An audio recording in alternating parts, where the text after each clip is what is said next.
राधे राधे, श्री राधे।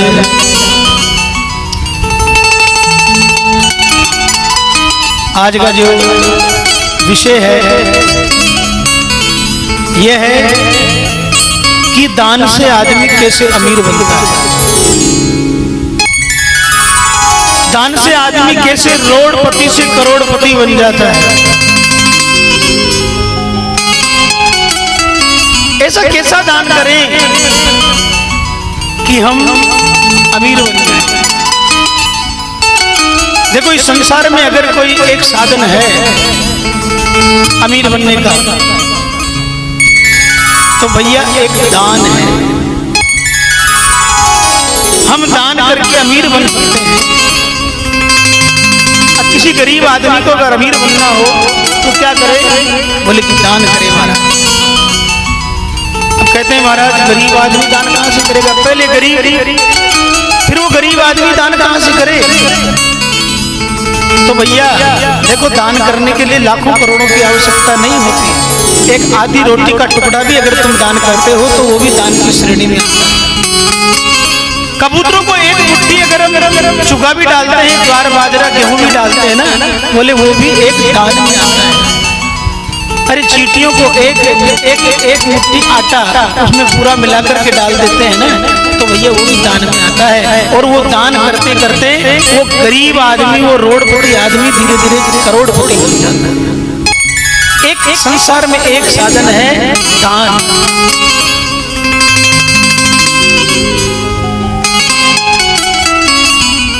देखो, देवता किसे कहते हैं? जो देता है उसे देवता कहते हैं। जो देने वाला है वो देवता है। एक तो होता है मांगने वाला और एक होता है देने वाला।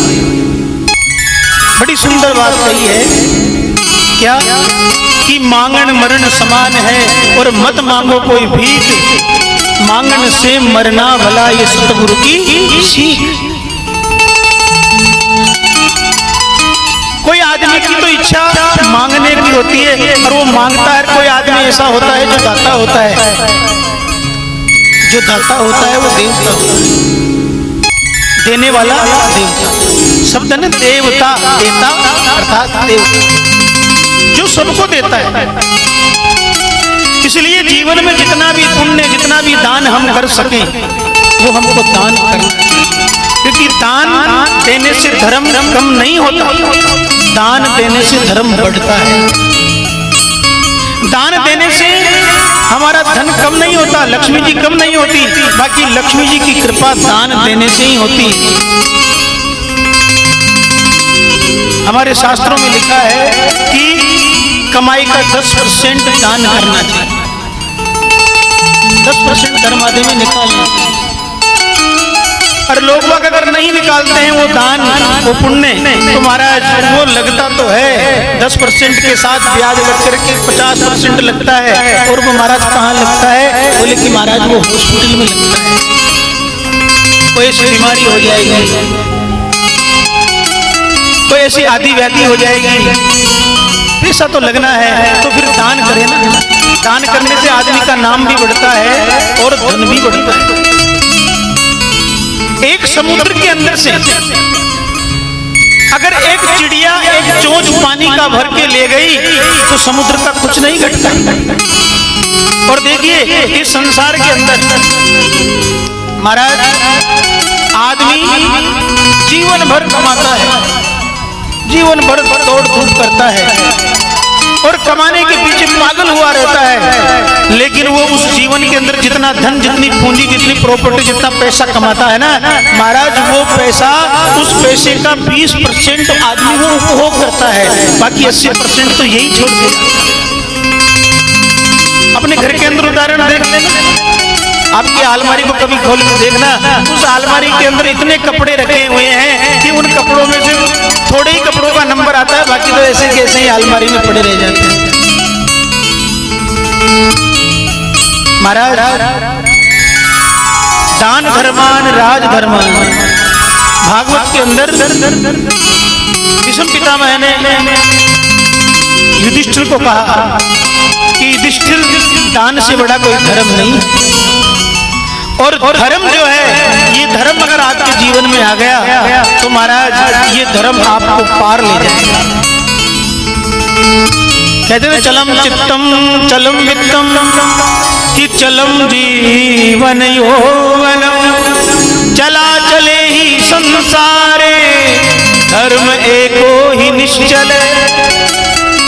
चलम चित्तम, हमारा चित्त चंचल है, हमारी बुद्धि चंचल है। कभी ये बुद्धि जलेबी मांगती है, कभी ये बुद्धि रसगुल्ला मांगती है, कभी ये बुद्धि गुलाब जामुन मांगती है। महाराज कभी क्या मांगती है, कभी क्या मांगती है।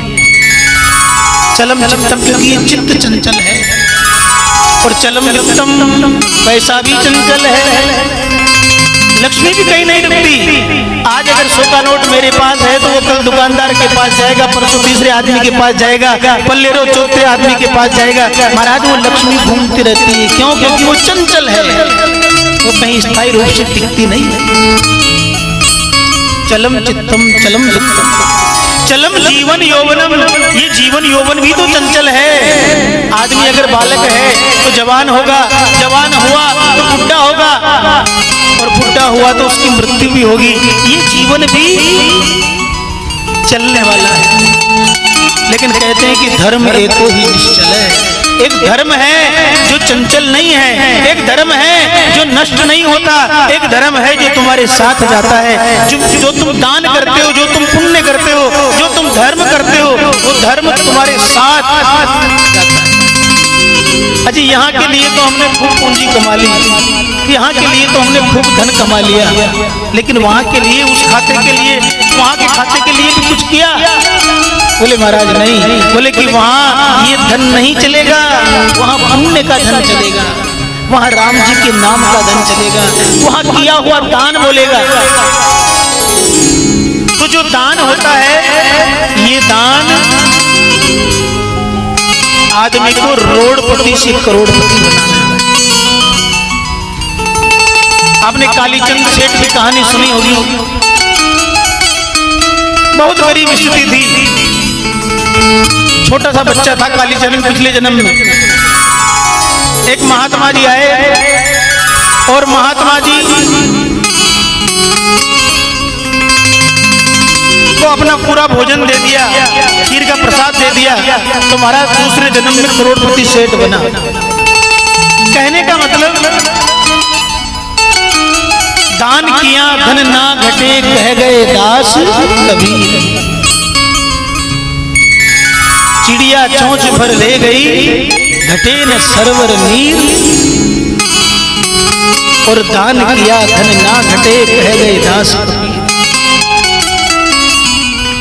कोई गरीब असहाय आदमी मिल जाए उसको दान जरूर करना चाहिए। और देखिए, 3 प्रकार के दान ऐसे होते हैं जो बिना सोचे करना चाहिए। हमारे घर पे या कोई कहीं रास्ते में कोई भूखा आदमी मिल जाए ना, तो उस भूखे आदमी को भोजन कराना सबसे बड़ा धर्म है। रोड पे रास्ते पे कहीं कोई आदमी नंगा निर्वस्त्र घूम रहा हो तो महाराज उसको कपड़े पहना देना सबसे बड़ा धर्म है। और तो और महाराज, अगर कोई आदमी गरीब है, उसके पास पैसा नहीं है दवाई लेने के लिए, अगर बीमारी है कुछ और दवाई लेने के लिए उसके पास पैसा नहीं है, तो उसको दवाई दिला देना सबसे बड़ा धर्म है।